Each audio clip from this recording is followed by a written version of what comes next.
Hey everybody, happy Sunday. It's a beautiful Sunday afternoon. I took a walk out to the woods behind the little area where I live. It's absolutely just wonderful out here. Of course, it's perfect to be in the woods. The woods can be a bit strange.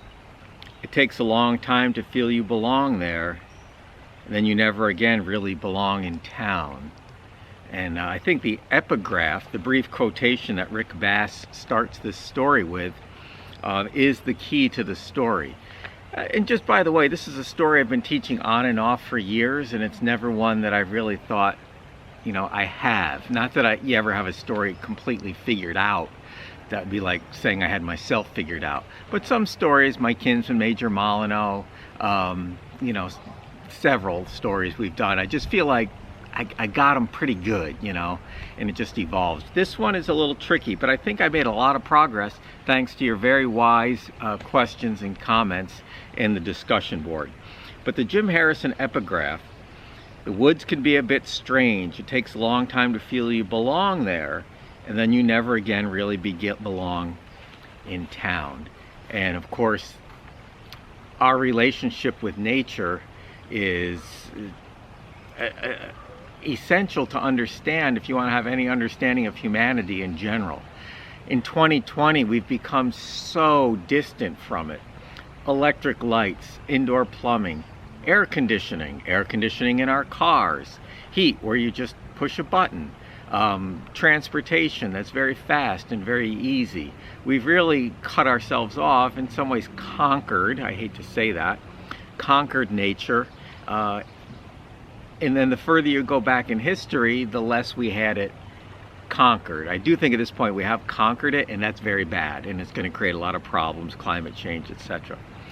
Of course, the coronavirus reminds us that nature sort of is never conquered. The coronavirus is a natural disease. Wherever the natural disease started, we're still working on that. But it is an organic manifestation, and it certainly changed us. And of course, the great beneficiary of COVID-19 is the environment, with cars, planes not flying, cars not being driven, people staying at home, with the economy pretty much shut down with the flip of a switch. It's a marvelous thing for the environment. And maybe I'm more sensitive, but I see more of it. I see foxes and coyotes when I'm out, and I just think nature is re-emerging just a little bit as we scale back our presence, and it's very nice. So try to get out on a nature trail, go for a walk. They're all over the place in Columbia and Greene County. Just Google trails, Columbia, Greene County. They're marvelous. And when you get there, they might be crowded in the parking lot, but once you're on the trails, it's perfectly safe, and you can easily stay at least 6 feet apart from people. But don't pet dogs, because you can leave coronavirus or pick it up from a dog that you pet. So don't do that. I'm always tempted to do that. So Antlers is a great story about humans and nature. And here's the central question. I think we covered this in another story. Are human beings a part of nature or apart from nature? Well, it's all viewpoint, right? If you see us as a part of nature, I think that's much healthier. If you see us as apart from it, then it's ours to do what we want with. It's this other objectified thing that we can burn and dig up. But if we're a part of it, I would hope that we would want to take better care of it. And I think Rick Bass's point here is that we are it. We are definitely a part of it. And if you think somehow animals are that different from people, you're a fool, an absolute fool. And especially 19th century literature. If you take my American Lit class this fall, we'll study Thoreau a little bit.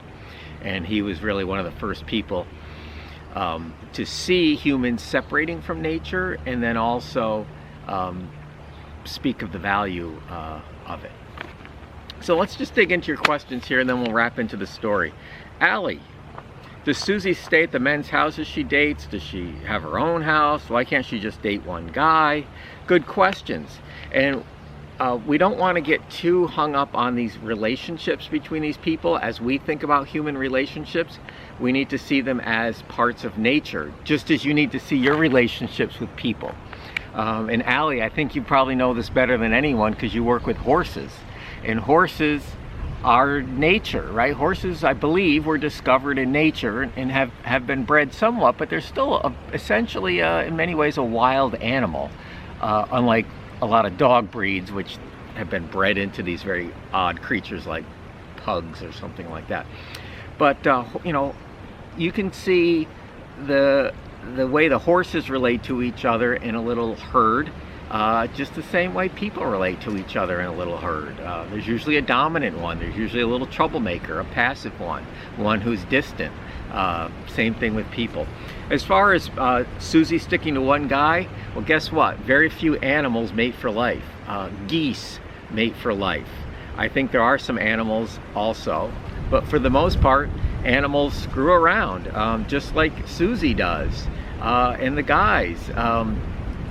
It's healthier, right? If you have 5 children from 2 parents, that's not diversifying your genetic stock very much. Maybe it's good for the modern household and economy, but as far as diversifying genetics, that's bad, right? That's bad. Cat. I feel a story touched on the theme of human nature and animal nature. Exactly. And we'll talk more about the relationship between the two, or let's not go there. Let's say that they're one and the same, right? Let's not even go there, but we will. Nicole, why would the narrator want to be with her so badly, knowing that she was with all the men in town? Why do you think he was the first person she ever chose to go back to? Well, I think Rita gets into it later on. He seems pretty harmless, our narrator. He seems like a pretty mellow guy. And, you know, she's got to work her way around at some point. And it's very important to the plot of the story that she passes Randy over. Now, why does she keep passing Randy over? We get several of you ask about that. He's pretty clearly in some ways the most skilled man with hunting, which is very important. Animals hunt, right? People hunt. Hunting is important for survival. And he's the only one who really is good enough to do it with a bow and to get close enough. And he's the most animal-like. He's got that really kind of scary, fierce look at the end, which creeps me out. I often wish it wasn't there, but it adds a lot to the story. It shows that the animal in him is still, the primalness is just under the surface. And like a lot of animals, he brings her offerings. Animals do that as well, males especially, in order to impress a female. So he's actually going through all of the behaviors that males do to attract mates. Now, nature's not monolithic, but I've watched enough nature shows to get us through this. Caitlin asked a good one. Why do they wear antlers instead of costumes on Halloween? Well, you know, if they were wearing a Frankenstein outfit or, you know, something like that, it just wouldn't make sense. But the fact they put antlers on, one day of the year, they become the animals. They become the hunted. They're not hunted, but they could be. And that's the last image of the story. And by the way, it's my favorite thing about this story. The image of people with antlers on their heads being towed behind a truck while they're on skis.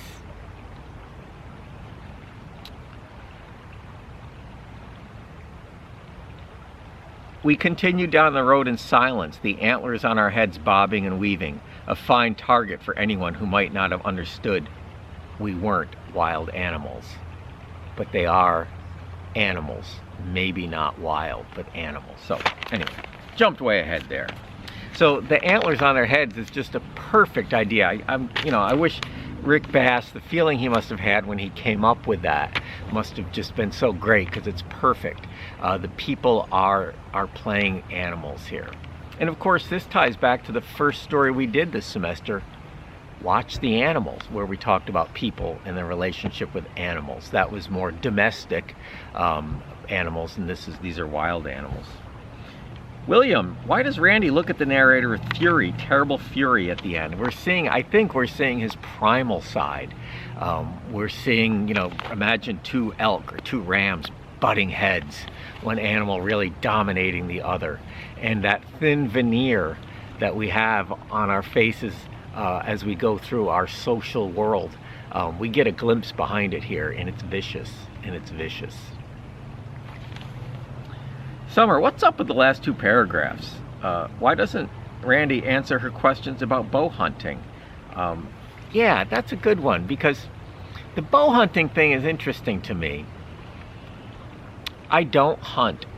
I think hunting is great. I think hunting an animal and eating it is much more closer to nature, healthier for nature than penning up cows who lead miserable lives and then they get slaughtered. Have you seen the footage from slaughterhouses where COVID-19 is running rampant? It's awful.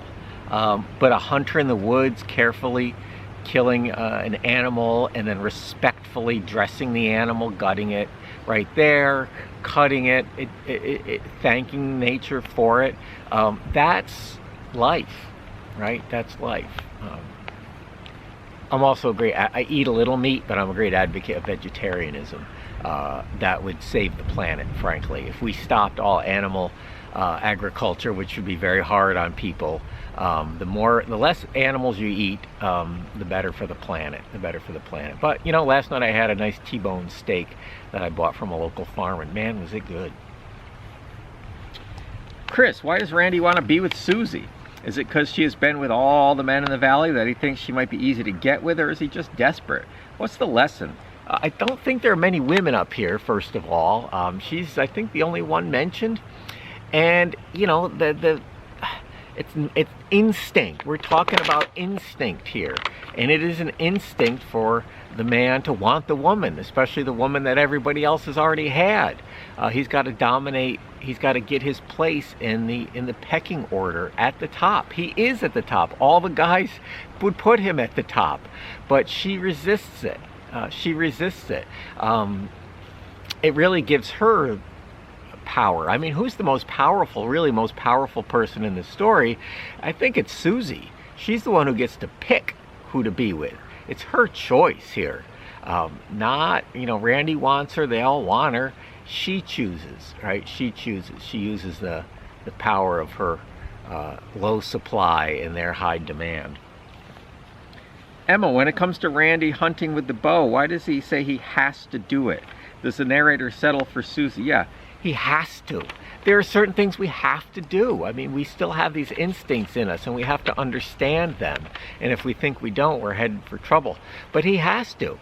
I mean, we would all die if we didn't have some instinct of survival. And this one is strong in him. What I find curious is that bow hunting is so much harder than rifle hunting. I have a lot more respect for people who bow hunt and the skill that goes into it. And it's much more closer to nature. You're using natural materials, not gunpowder. You can, you know, Native Americans made bows from what they found in the woods. Nothing, no chemistry or anything of the sort. So I think it's actually a much more natural way to hunt. And Susie, though, finds it disgusting, and the reason is because I think it's more primal, and this scares Susie. I'm still struggling with this story, as you can see. Rita, why does Susie return to the narrator? It's his number. What makes him different than the other men? I'm not sure he's that different. He's definitely different from Randy. I think one thing that makes him different is he's only lived up there a few years. He's new to being up there. He's new to being up there, and he's gone natural. And let's face it, there is something just special about being in nature. I mean, I'm sitting out here by this stream right now. Let me loosen this up. You know, I'm out here by this beautiful stream, talking to you guys. I really, really wish you were here with me, but there's just something nice. And I often run out here, and I just run through the woods out here, and I feel nature just washing over me. It's awesome. And psychologists are actually prescribing people to spend more time in nature. There's something here that we can't even see, but we sure can feel it. Anyway, Thanks for getting me out here today.